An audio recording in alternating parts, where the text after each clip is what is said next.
All right, this is Openstax U.S. History, Chapter 5, Section 3, the Townshend Acts and Colonial Protests. So the overall issue of war debt from the 7 Years' War still remains, right? The British still have to pay down this debt. They attempted to do it by passing the Stamp Act, a tax on printed materials.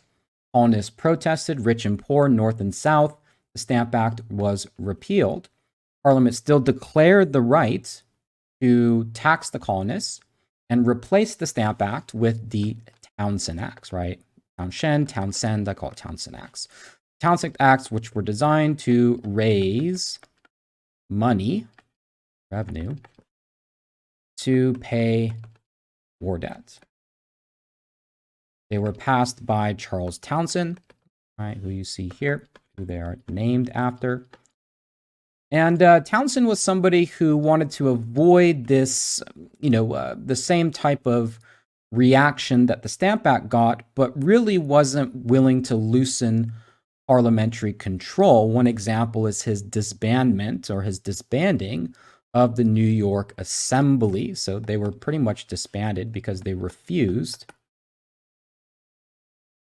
the Quartering Act. Recall the Quartering Act was an act that required colonists to house British soldiers.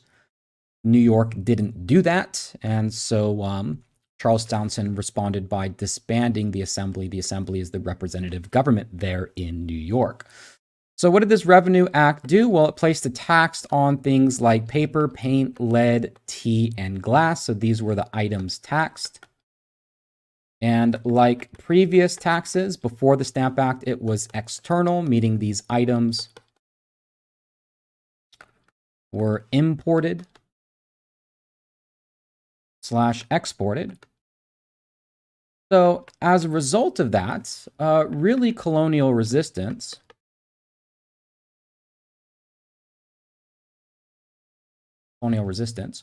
was divided. People like Benjamin Franklin said, that's fine. Parliament has the right to tax goods that go out into the ocean, that leave the colonies.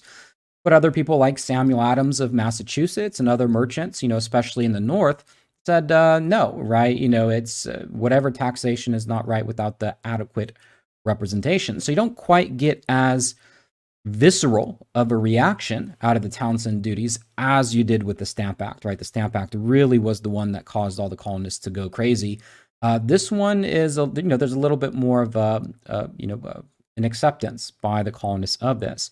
However, Townshend also, enacted a couple other measures that tightened control and maybe raised suspicion. So one example was that the salaries for various royal appointments would in part be paid by these new taxes. So appointment salaries, we might just say here, appointed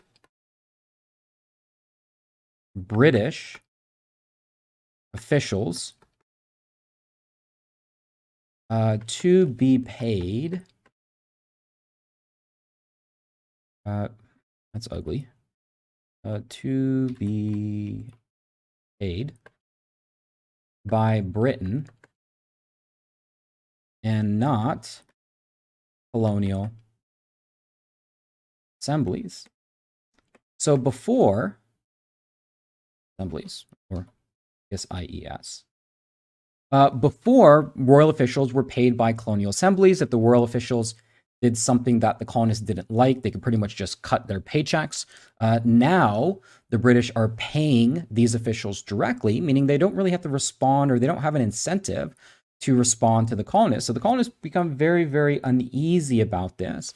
Additionally, a board of customs is set up in the colonies. Before the board of customs, what it does is that it regulates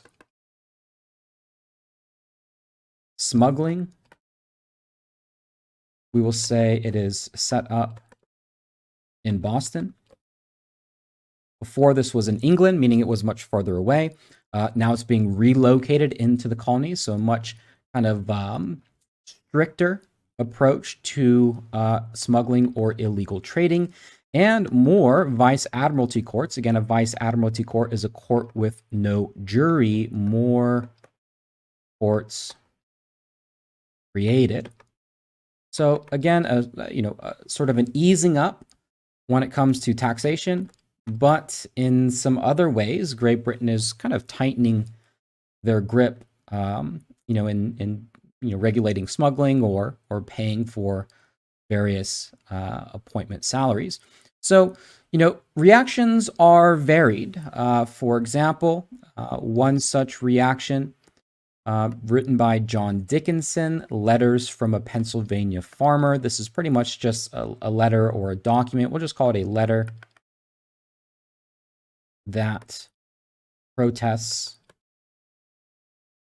British, we'll just say control, right? The Massachusetts Circular, written by Samuel Adams of Massachusetts, member of the Sons of Liberty. So we might say of Samuel Adams, important member of Sons of Liberty. And again, the Sons of Liberty are an organization that just resist really any British encroachment on colonial liberty. And what the Massachusetts Circular did was encouraged other colonies to protest. Let's see, Townshend Acts. Now here's the difference. When it came to the Stamp Act, the colonies agreed to work together, right? 9 colonies came together in the Stamp Act Congress, and the result was repeal. And so a very important lesson was learned by the colonists from this experience. And that was, if the colonists wanted to get anything done, if they wanted to get Great Britain's attention, they essentially had to work together. And that's kind of the lesson that the colonies learned from the Stamp Act. Here, Samuel Adams is trying to do the same thing, but this time with the Townshend duties. But again, when it came to the Townshend duties, colonial resistance against it was somewhat divided. And, the other colonies, especially those in the South that don't really do or participate in a lot of smuggling, didn't really receive this very enthusiastically. Some people started to engage in non-importation again, right? More boycotting that occurred. So the letter was not well received, or at least enthusiastically received, by the other colonies. And in fact, Great Britain found out about this and demanded that Samuel Adams and Massachusetts retract the letter. So we might say Britain demanded retraction of the Massachusetts Circular. Again, circular letter being encouraging other colonies to protest. Circular. And essentially what Massachusetts did was to refuse to do that. And Great Britain responded by dissolving the Massachusetts Assembly and punishing Massachusetts for that. And so this created somewhat of an increased conflict between Britain and the colonies, but this time not necessarily directed at all the colonies, but particularly in Boston. Again, Boston's going to be where a lot of the conflict occurs. Boston was where the Board of Customs was set up. Boston was a hotbed of smuggling. Boston was where the Sons of Liberty were located. Massachusetts was the state that, was really kind of the problem child, so to speak, encouraging the other children to revolt. And so in an effort to try to, keep law and order, Great Britain sent troops into Boston, which only caused more conflict between, we'll just say, troops and colonists. And this sort of very tense atmosphere ultimately gave rise to the Boston Massacre, which in some ways is kind of like the first instance of blood being shed between colonists and Great Britain. British troops were stationed in Boston, oftentimes worked part-time jobs. We might say of the troops, took jobs from colonists. They worked for a very low price because they were already getting paid a salary from their military service. So they just worked on the side, took some of the jobs, and it wasn't uncommon, for example, in the streets of Boston for colonists and British soldiers to get into shouting matches, fistfights, barroom brawls.